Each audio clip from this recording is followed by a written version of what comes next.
Om Sarashivasamarambham Shankaracharya Madhyamam Asmadacharya Paryantam Vande Guru Paramparam.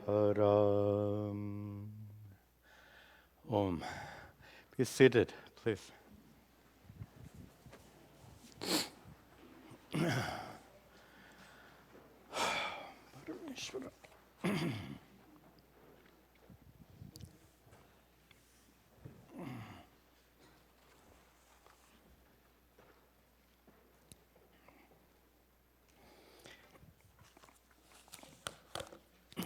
Very good.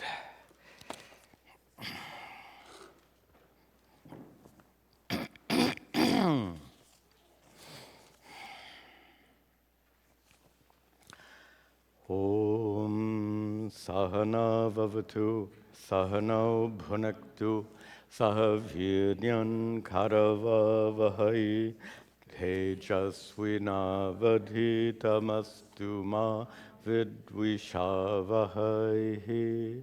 Om Shanti Shanti Shanti. Om. Very good. Welcome back. Welcome also to the students attending this class online. We continue in this final chapter of Uddhava Gita. Chapter, you remember, opens with Uddhava's question, referring to the prior chapter, which is a lot of very profound Vedantic spiritual teachings in the prior chapter. So Uddhava said, that's really hard to accomplish. And what he said specifically is to follow that, excuse me, something in my throat.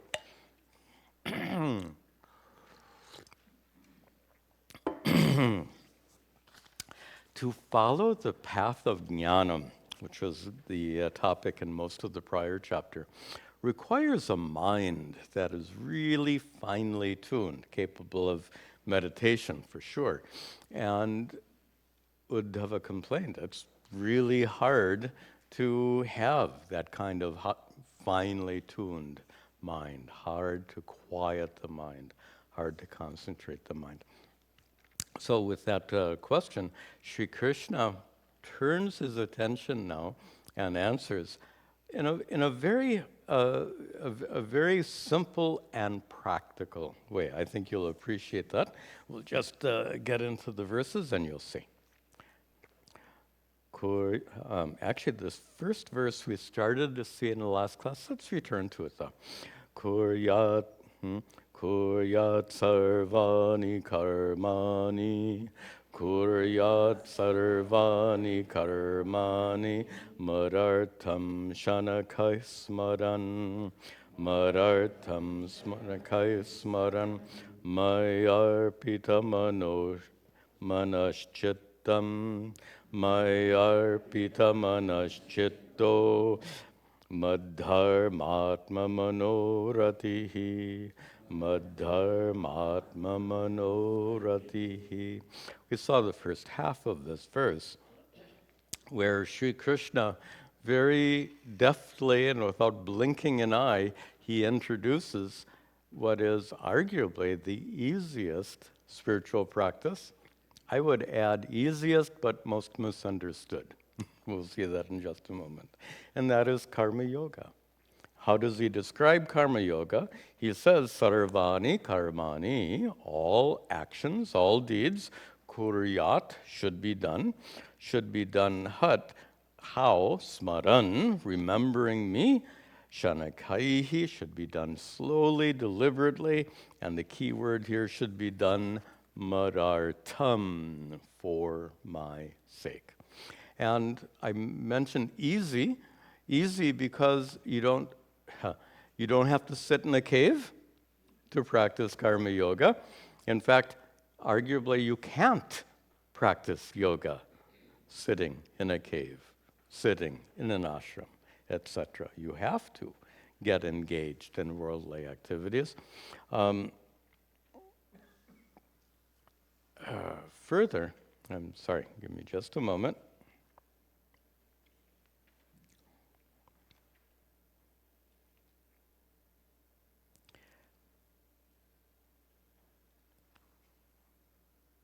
Madartham, that this is really the focus, and this is what is so much misunderstood in the practice of karma yoga. What does it mean to act for Bhagavan's sake, to act for Sri Krishna's sake? As if Bhagavan needs something from you? You get the point, right? But isn't that our usual interpretation? When you're acting for the sake of a relative or a friend, you're doing something for them. Why are you doing something for them? Because maybe they asked you, or maybe they didn't ask you, but you saw that they needed something. So because you see they needed some help, you give them some help. Madartham, Bhagavan needs your help. This is really important to consider. The common expression, Krishnarpanam astu. Let this deed be Krishna Arpanam, an offering to Sri Krishna. What in the world does that mean? If you are going to work, Krishna Arpanam astu, what does it? Isn't it just a phrase? Just words. Usually, it's just words. And this is where the misunderstanding of karma yoga is so common. The only way that it could, if you're going to work, if it really is Krishnarpanamastu, when you get your paycheck on Friday, you should sign it and put it in the hundi. That's Krishnarpanamastu. And not just any hundi, Krishna's hundi. Not Ganapati's hundi, not Shiva's hundi. You said Krishnarpanamastu. So that's what the words literally mean, so we have to get a more understanding. Madartham, obviously Ishvara, the Lord of the cosmos, doesn't need anything. So Madartham, for the sake of you, all we need to do is add one little word to make it clear. For the sake of reaching you. That's it. Madartha means what? For the sake of you, for the sake of gaining you, for the sake of reaching you, for the sake of knowing you. That's what Madartha means. So whatever you do, that is Madartham, for the sake of reaching Ishvara, in this case Sri Krishna, then that is karma yoga. Any deed done which contributes to your process of spiritual growth is Madartham, karma yoga. So look how we begin with this most general and helpful definition of karma yoga. Karma yoga is any deed done that furthers you on your path of spiritual growth, and the goal of that path of spiritual growth being to reach Sri Krishna, Madartham. So isn't it nice to have a clear starting point? And this clear starting point isn't even understood. So some people think Madartham means you have to utter Sri Krishna Arpanam before doing a deed. You've heard me joke about this, I think, before. I said the Hindu bank robber, what does he say on his way in the bank? Krishna Arpanam astu. Silly, right?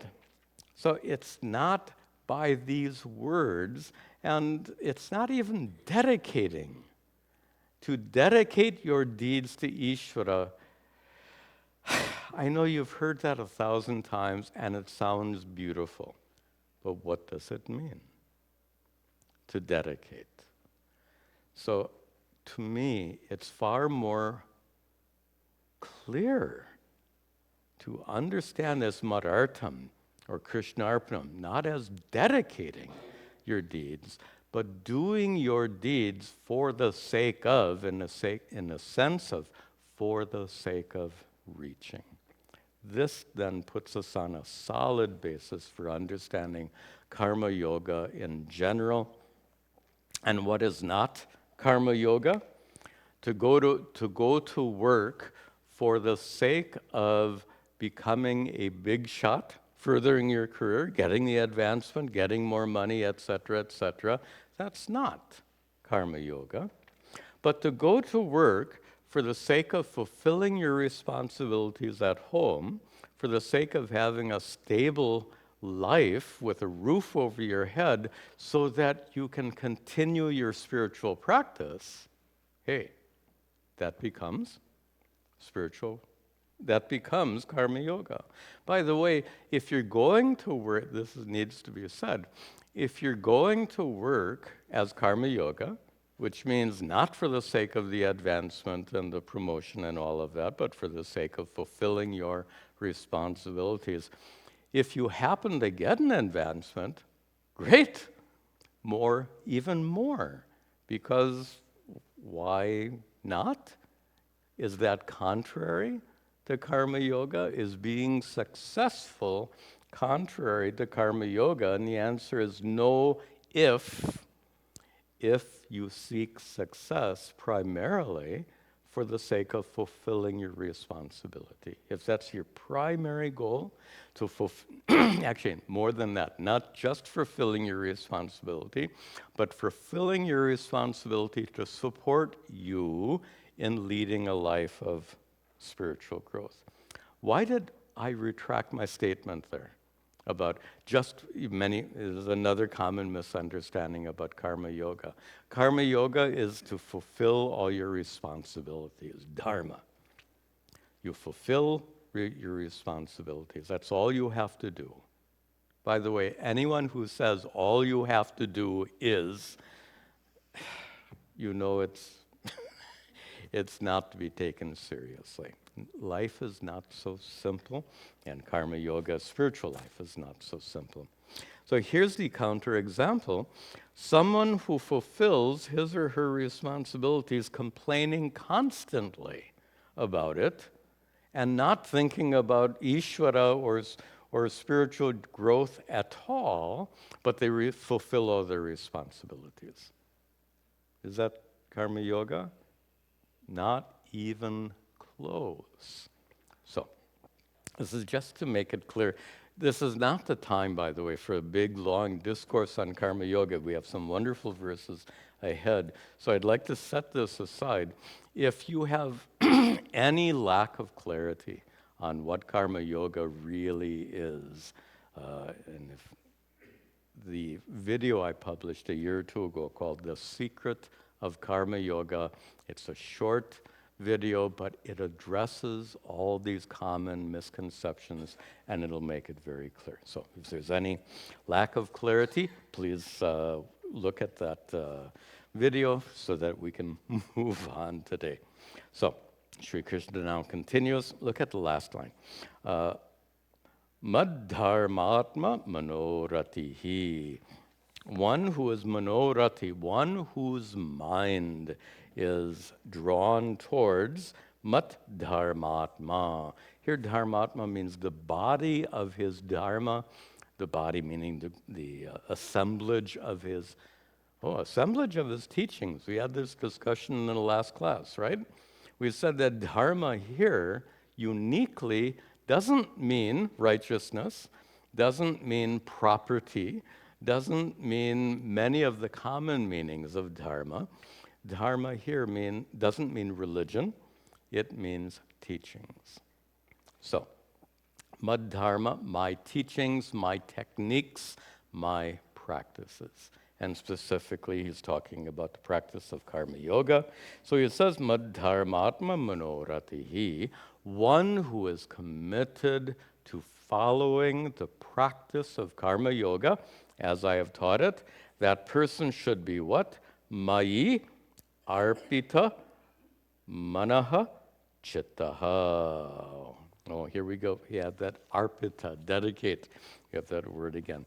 So that person should be one whose manas and chitta, whose mind, of course, manas means mind, chitta means mind. So maybe some slight distinction we can make. I've translated here mind and heart. That's a nice translation. So one whose mind and heart are arpita, usually translated as dedicated. Dedicated mayi, to me, arpita. What does that mean? Dedicate your mind and heart to me.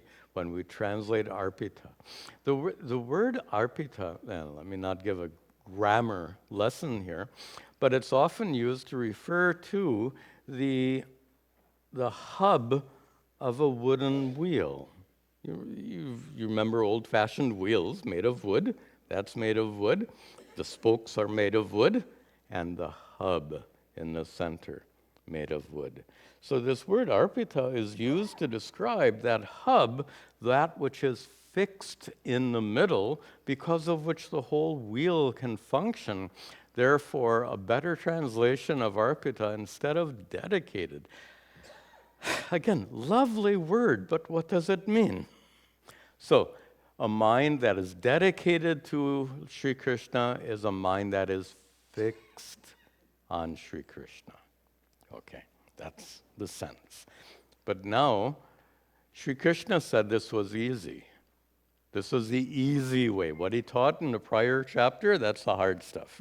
What he's teaching now in this chapter is ostensibly the easier way. Tell me, how easy is it to continually keep your mind and heart fixed on Ishvara? That's not easy at all. Then why is he saying this is the easy way?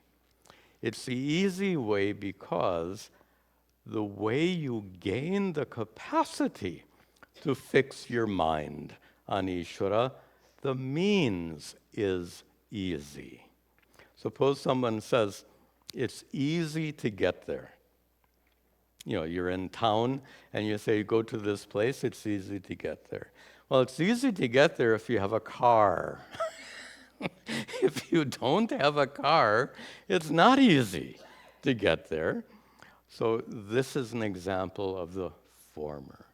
It is easy to develop a mind that is inclined to go to Sri Krishna, inclined towards the Lord in all situations.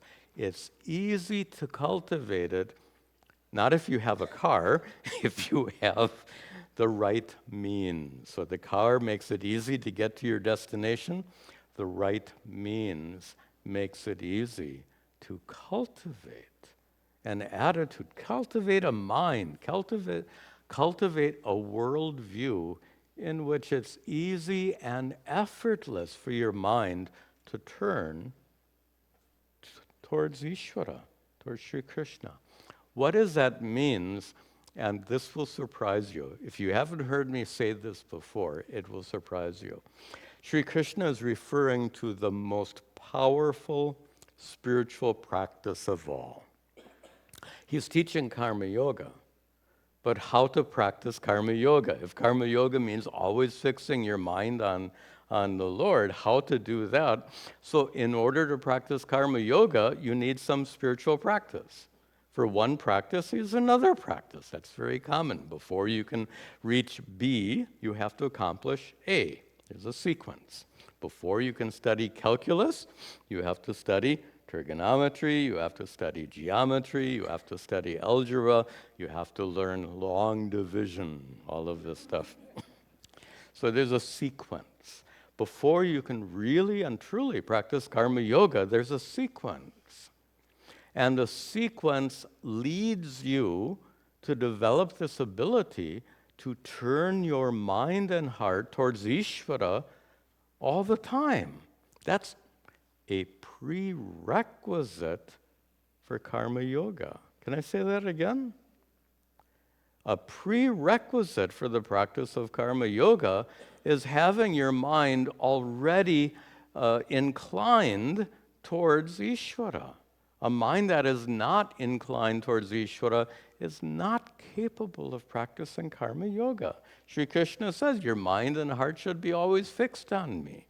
So what is that prerequisite that'll allow you to practice karma yoga. That prerequisite, as I hinted at a moment ago, is the most powerful spiritual practice of all. And when I tell you what it is, you'll be surprised because it's the simplest and most common. The most powerful spiritual practice of all is simply called satsanga, honestly. Satsanga, properly understood, is without doubt the most powerful practice. By the way, what are we doing right now? This is satsanga. What is it that makes this satsanga? Is because you have, you're not supposed to turn Sanskrit words into English words, but I'm going to do it anyway. You have sangad. You have performed sangha, which means you have assembled. Sangha means to come together. So you have sangad, you have come together in the presence of Sat, and Sat has so many meanings. The most common meaning is a good person.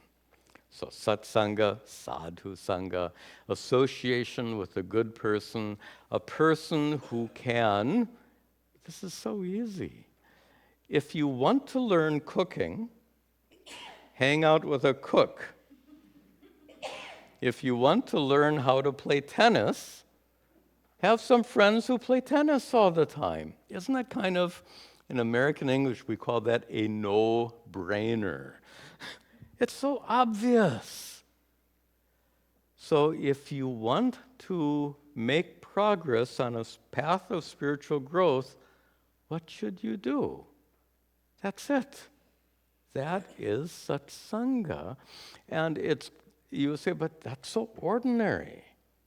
How can the most ordinary spiritual practice be the most powerful? One reason, there's several ways of answering that question. One reason is this: without satsanga, what kind of progress is possible on the path of spiritual growth? Think about it just a moment. If you don't have anyone to accompany you on that path, do you think you'll stay on that path? In fact, will you even find the path if you're left to your own devices? Anything and everything we do because we have others helping us. Without any help, what could we do in life? Yeah, when I say without any help, you're thinking, well, wait a minute, I have all these skills, I can do this and that and the other thing. Well, didn't you have a lot of help acquiring those skills? Lots of help.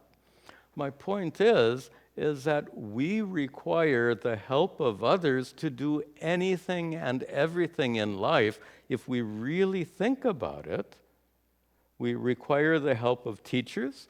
We require, I'm just going to be a little silly right now. When you go for lunch today, when you go home for lunch, there'll be some food there. So what kind of help did you need to get that food? You say, Swamiji, I cooked the food myself. I didn't need any help. Okay, you cooked the food. That's nice. I'm glad you can cook. But tell me, did you go to the supermarket to get that food? Well, wasn't that some help to get the food to the market? And somebody had to grow the food? Didn't it take some help to grow the food? And then the people who are growing the food, you think they needed any help? They also needed help. Anything and everything in life, we need help. That's satsanga. It's the most natural thing in the world to take the help of others in accomplishing our goals. And again, why is satsanga called the most powerful spiritual technique? Without help, without satsanga, you will accomplish nothing. Without help in life, you'll accomplish nothing in a worldly sense. Without help in spiritual life, you'll accomplish nothing in a spiritual sense. So for this reason, satsanga you may think of as being very ordinary spiritual practice, but in fact, the most powerful. And that's what we'll see described in the next several verses. This introduces satsanga very nicely. Let's see that. Deshan punyan ashrayeta, deshan punyan ashrayeta, madbhaktai sadhu bhishritan, madbhaktai sadhu bhishritan, devasura manusheshu, devasura manusheshu, madbhaktai charitani cha, madbhakta charitani cha. So what does he say? End of the first line. Ashrayeta. You should resort to. Literally, you should go. You should go where? Deshan, to some place. What kind of place? Punyan deshan, a sacred place. By the way, before we talk about sacred place, look at the common sense. If you want to cook, if you want to learn how to cook, where should you go? To the living room? To the bathroom. You go to the kitchen. If you want to learn how to play tennis, where should you go? To the bowling alley, of course. I'm just pointing out how obvious it is. We just got done saying satsanga is the most powerful spiritual practice. Where should you go? So satsanga is association with sat, good people. Where should you go? Wherever those good people are. It's that simple. And where are they? They're in punya desha. They're in sacred places. By the way, a very lovely expression is to call Bharat, India, the punya desha, punya bhumi, punya bhumi. Does it mean that at the edge of the country that it is apunya bhumi? You cross don't want to make a bad joke here. You cross the line into Pakistan. We're just seeing all terrible things going on. Anyway, Pakistan, there are good people in Pakistan too. I know there's all this governments fight, right? Do you think a Pakistani farmer on this side and a Bharatiya farmer on this side? Bye-bye. They're friends, right? So governments fight. Anyway, let's not get off on this tangent. So it's not just that India is a sacred land. It's beautiful to call it such, and it is, especially from ancient times. 3,000 years ago, there was profound spiritual practice going on in India. 3,000 years ago in the Middle East, 3,000 years ago in this country. So, this is why it's beautiful to call India as Punya Bhumi, but certainly not the only Punya Bhumi. Our definition of Punya Bhumi is a place where there are good people. Tell me, where are there no good people? Can you find any place where there are no good people? Or suppose we take the more restricted meaning. Sat here means sadhu. So sadhu nam sangaha satsangaha is a common definition. Association with sadhus, which means people like this. Tell me, people like this, people who have dedicated their lives to spiritual growth, where do they live? Only in India? You'd be surprised how many sadhus live in New Jersey. So by that definition, New Jersey is a punya bhumi, full of sadhus. Because ISKCON has their sadhus here, Ramakrishna Mission has their sadhus here, this Aksharadham, they have their VSS has every group has their sadhus here. So, which means, where should you go for satsang? It's not necessary to go to India in general or Vrindavan in particular. Everyone has that idea, not everyone. Many people have that idea that Vrindavan is the place to go. If you are a dedicated Vaishnava, there's certainly a lot of benefit in going to Vrindavan, but let's be very clear.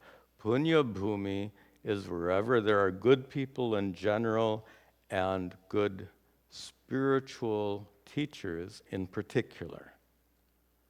And where are there no good spiritual teachers? I'm surprised.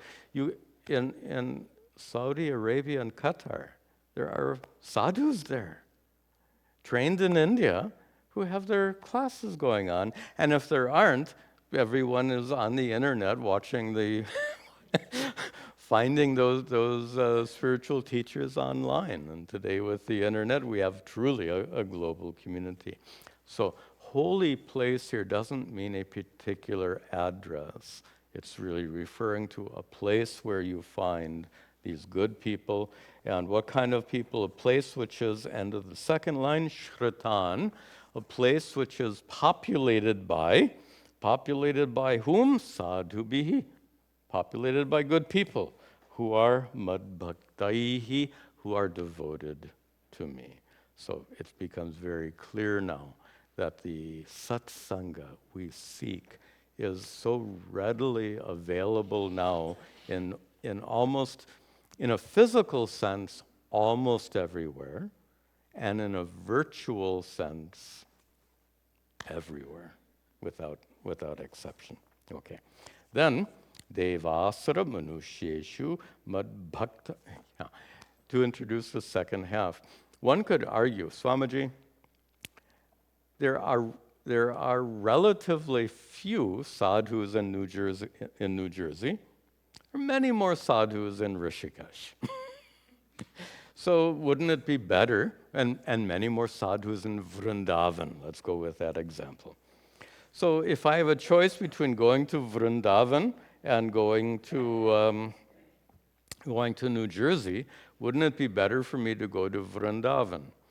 Well, actually, I should have stayed with Rishikesh because I know Rishikesh culture. I don't know Vrindavan culture.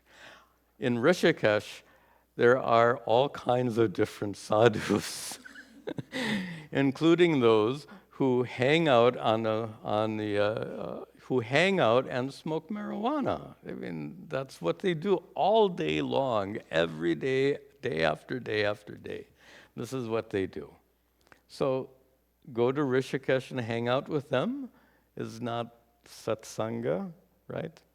So it's not just association with anyone wearing this dress. Sri Krishna makes it very clear. He says, Mad Bhakta Acharitani. You should be in the company of those who are Acharitani, those whose conduct is Mad Bhakta, those who are engaged in worship of me, those who are devoted to me. And he says, and if you say, well, where will I find those devoted to you? He says, Deva, Asura, Manushyeshu.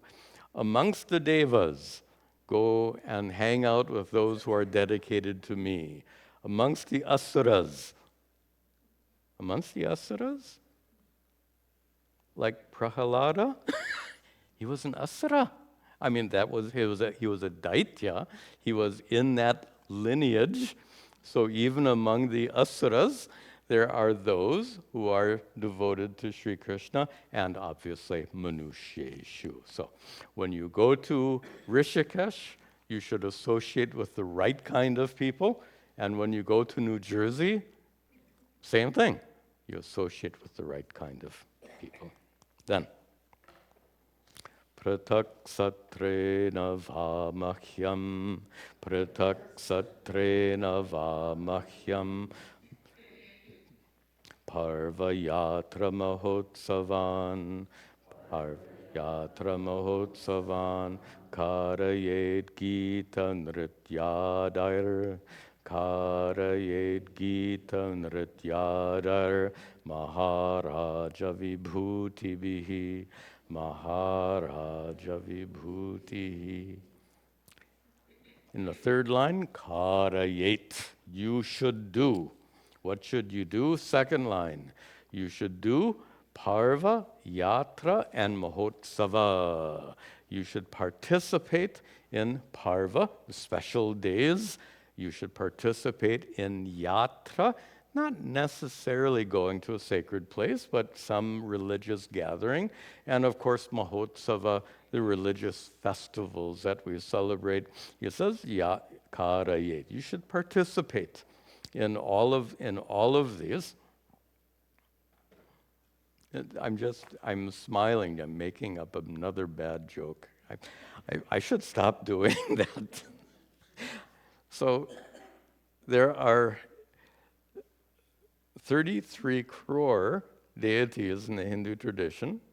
So that means if you have a festival day for each of them, is there any day of the year which doesn't have a particular festival taking place? It's a bad joke just to illustrate the fact that special days dedicated to worship means every day.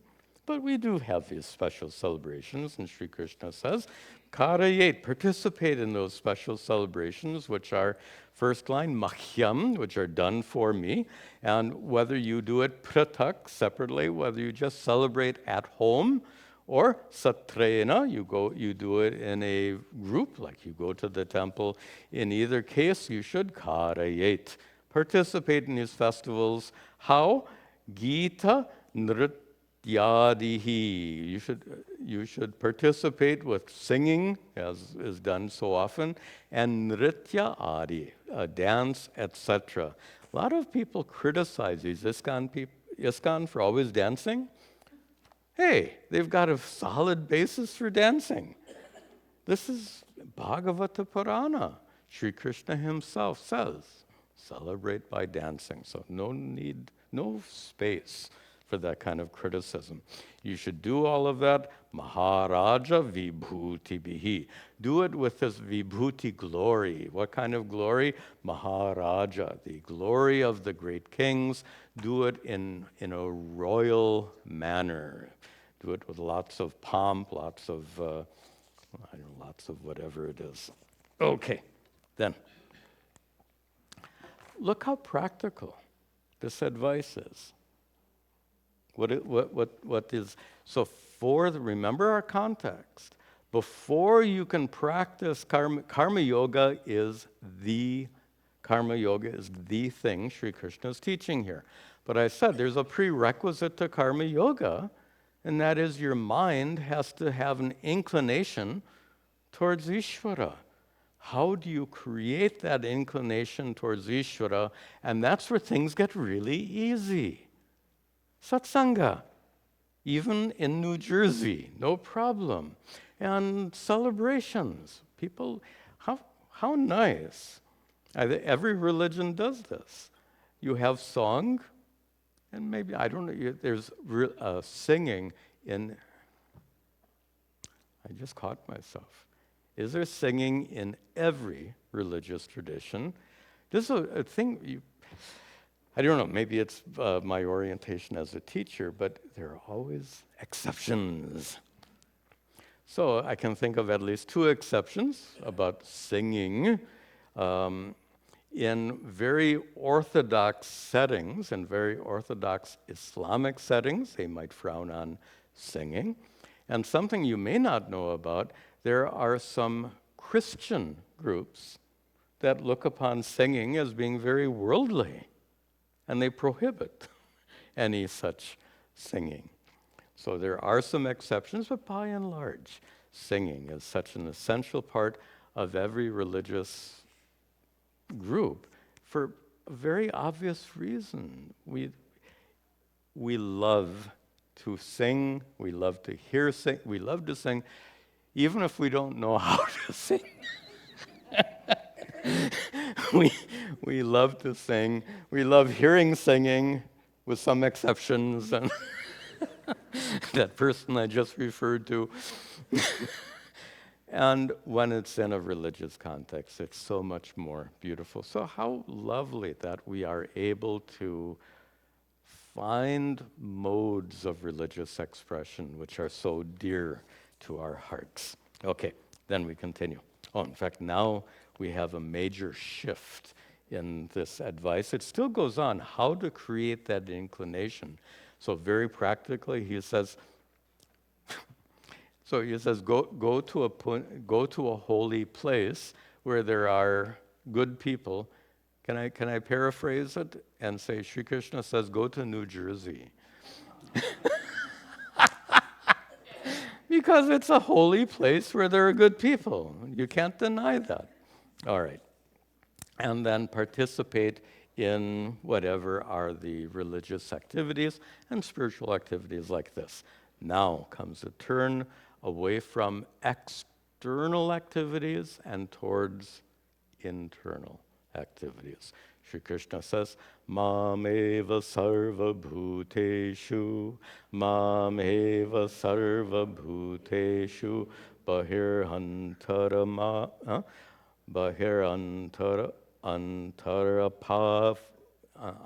apavratam. Bahirantara pavratam, bahirantara pavratam, ikshetatmani chatmanam, ikshetatmani chatmanam, yatha kamamalashayaha, yatha kamamalashayaha. If you read it bahir antara, you get stuck, because pavratam is not a word. So it's antar apavratam. All right. First line. Mameva, Sri Krishna says, me alone, or me indeed, sarva bhuteshu, abiding in all beings. Third line, iksheta, you should see. You should discover my presence, mameva, iksheta, you should discover mameva, my presence, sarva bhuteshu, in all beings. How? Atmani cha atmanam. You should discover my presence in all beings as Atma.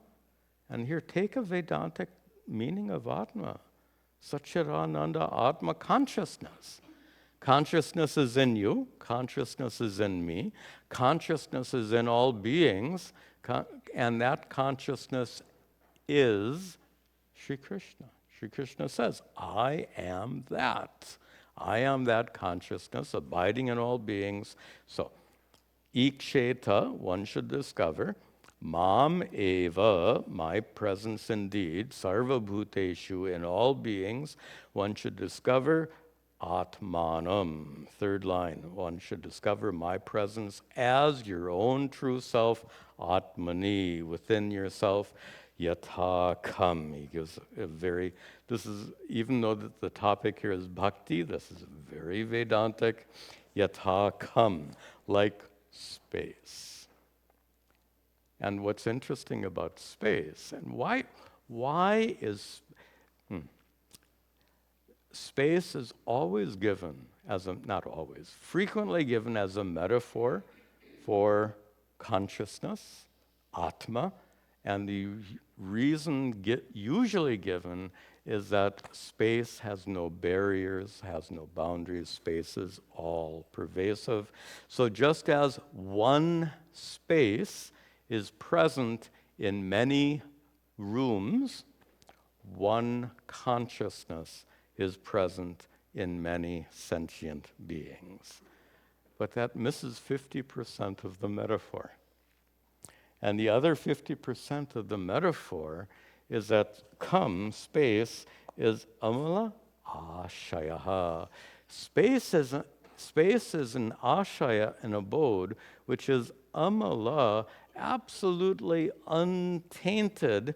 So if there is smoke in the air, or pollution, what is such a better example, when pollution fills the air, it affects our lungs a lot. How does it affect space? This is so important, that consciousness remains pure, just as space remains pure in the presence of pollution. Consciousness remains pure in the presence of our impure thoughts. I'll say that again. Consciousness, the divinity within you, remains perfectly pure in spite of any impure thoughts. That's why we call it inner divinity. Okay, now, we have time. These next two verses kind of finish off this idea very nicely. So notice how we've shifted from activities, go to New Jersey, step one. What is the first step of living a spiritual life? And anyway, it works. You can't deny that. Okay, we'll continue here. Iti sarvani bhutani, madbhavena mahadhyute.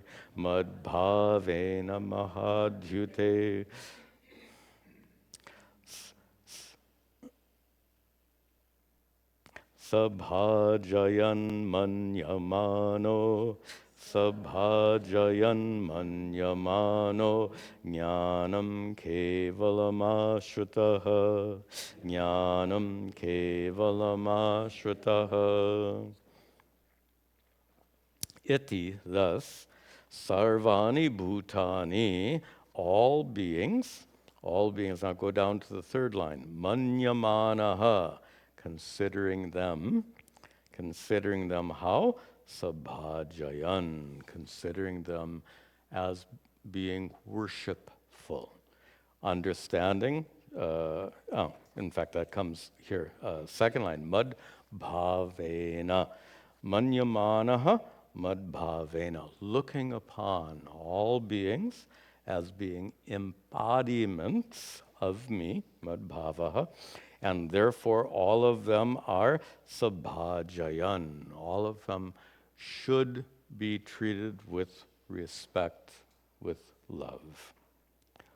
Just so I don't forget, Mahadyute, O Uddhava, O shining one, O Uddhava, all beings should be understood to have my presence within and therefore be deserving of love and respect.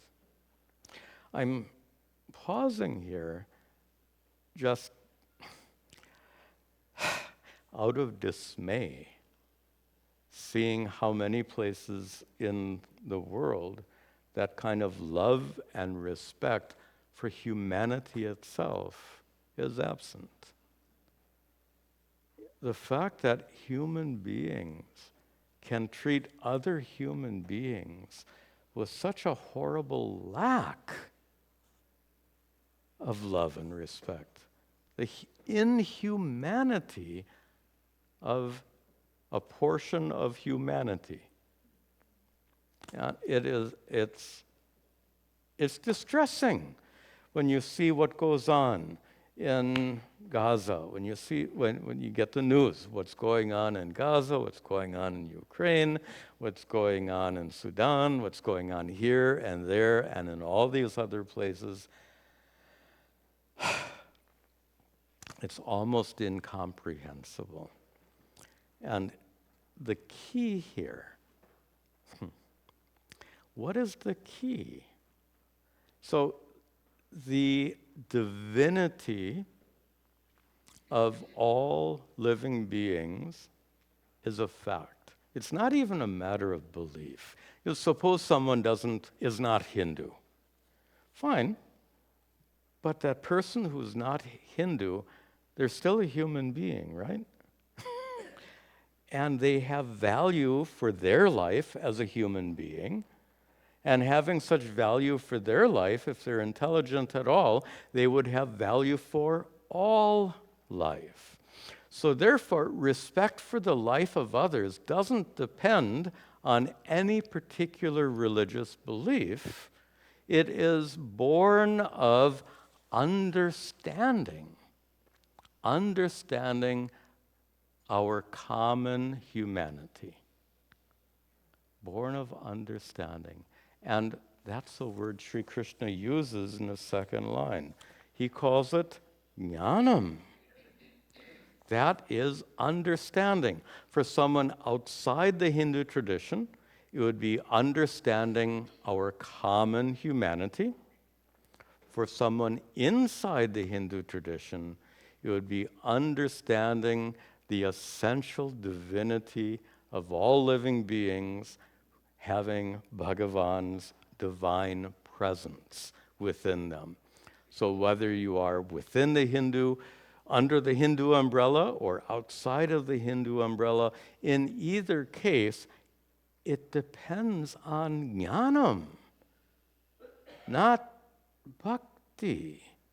And I don't want this to sound terrible, but someone can be so full of devotion standing in front of an altar and then go outside and, typical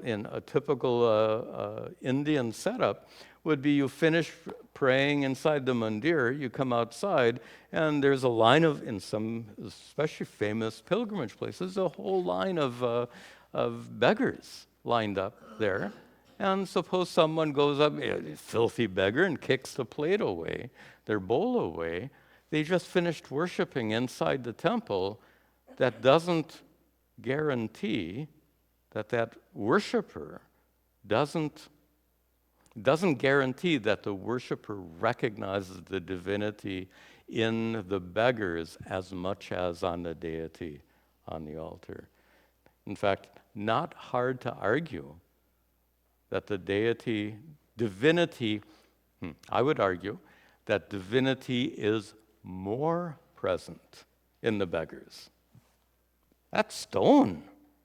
Of course, we invoke Ishvara's presence in it, and there's a lot more going. It's much more than stone, but it is stone, marble. So tell me, which is a better representation of divinity, stone or this line of beggars? Yet, it's possible for a devotee to come out of the temple and treat the beggars with scorn. Why are they? This is such a beautiful, sacred place. Why are they sitting here? People say that, without thinking. What is it then that's the key? The key is not bhakti. The key is what Sri Krishna says in the fourth line, jnanam, understanding. So understanding, outside the Hindu tradition, understanding our common humanity.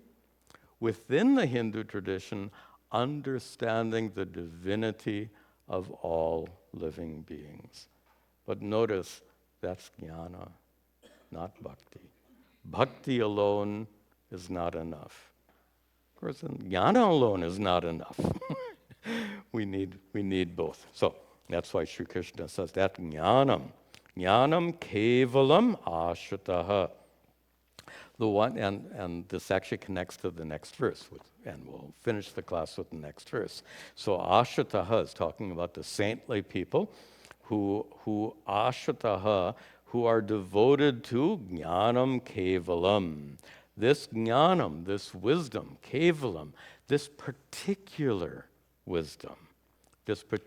wisdom that allows non-Hindus to see our common humanity. By the way, I'm stuck on this. If you see the common humanity of 2 million Palestinians in Gaza, who are not getting water, not getting food. The only thing they're getting is they're getting bombed. I don't get it. Where is, and I'm not taking sides. Please don't misunderstand me. That's not I've mentioned before, the politics in that situation is horribly complex, and I don't even want to touch it. But the fact is how is the common humanity of those Palestinians not being understood? Or the common humanity of people living in Kyiv, in Ukraine, who are getting bombed regularly, or God knows, subsistence farmers in Sudan. They already have such a miserable life.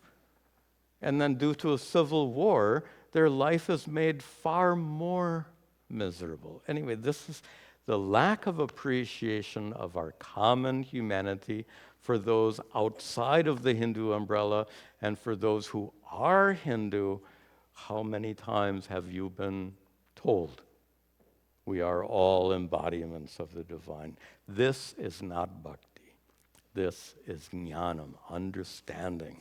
And what Sri Krishna continues about that jnanam, he says, Brahmano pulkasestene, Brahmane pulkasestene, Brahmanyarke spulingake, Brahmanyarke spulingake, akrure krurake chaiva, akrure krurake chaiva, samadrik pandito mataha, samadrik pandito mataha.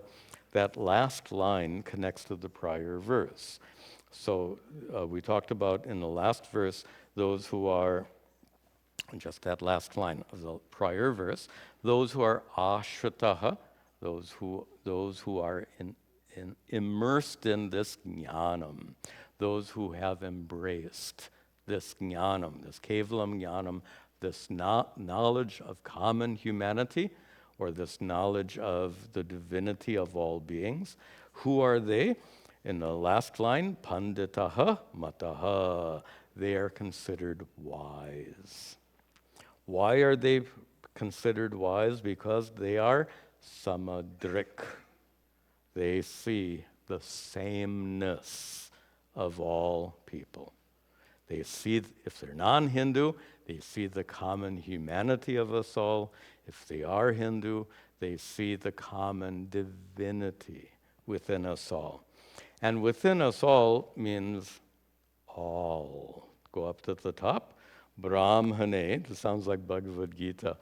To see that common divinity in a Brahmana, a priest, or Pulkasa is a name for a Shudra, someone of low caste. So for one of a high caste, for one of a low caste, or for one of no caste, outcast, mlecha, like me. Just to point out, that word mlecha gets bantered about, and it's kind of a loaded word, just to make that observation. So, whether that person is of a high caste, low caste, no caste, that divinity is a Hindu any more divine than a Muslim? It's so obvious. Okay. Also, what about stena, a thief? Even a thief. Now, you say the behavior is harmful. Absolutely. There are so many people whose behavior is harmful to others, but they are also embodiments of the divine. Embodiments of the divine who lack a moral compass and are engaged in harmful behavior. They are those who don't understand dharma, and probably those who don't have that understanding of the common humanity of us all, because why steal from others who are just like you? Further on, there's a little poetry here. Brahmanye arke. So Brahmanye is a holy person. So it's pretty easy to see that divinity shining in a holy person, arke, like the sun. You see the divinity shining in the holy person like the sun. But what about in the stena? In the stena, the divinity is there, but spulingake, like a little spark. So in the holy person, like the shining sun, and in the stena, like in other people, like a spark. Never absent in any situation whatsoever. So again, so akrure in compassionate people, shining like the sun. Krure in wicked people, shining like that little spark. Why is it only shining like a little spark? Because it's covered by the veil of ignorance. Remove that veil of... How did the wise person become wise? Remove the veil of ignorance. How does the unwise person become wise? Remove that veil of... How does the wicked person become good? Remove that veil of ignorance. So in this way, the ones who are truly wise, panditaha, they are wise because they are samadrik. If they're not Hindu, they see the commonality of mankind. We are all one people. And if they are Hindu, we see the divinity, essential divinity of all people. And all people means without exception, under any circumstances. So some very beautiful teachings here. It's a good place to conclude our class. Tomorrow, Sunday, we have our Vedanta class at 10 o'clock and Satsanga question answer. That was good. Very clever. I have to learn how to score a goal. Kick it really well. Anyway, sorry. Satsanga at 11 o'clock. Come with your questions, and we'll conclude with our prayers.